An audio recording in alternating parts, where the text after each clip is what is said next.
Whenever you see a percentage question like this, just multiply 2 or whatever number you have here by whatever number you have here, and that is the answer.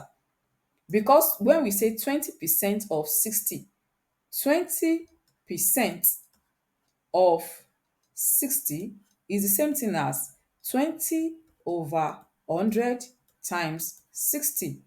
0 will cancel 0, 0 will cancel 0. So we are left with 2 times 6, and that is 12.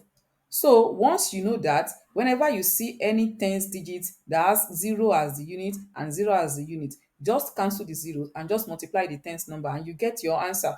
Now, for the denominator, we have 10% of 60, and that will be 1 times 6. That is 6. So now we will be having 12 over 6, and the answer will be 2, because 20% of 60 is 12, and 10% of 60 is 6.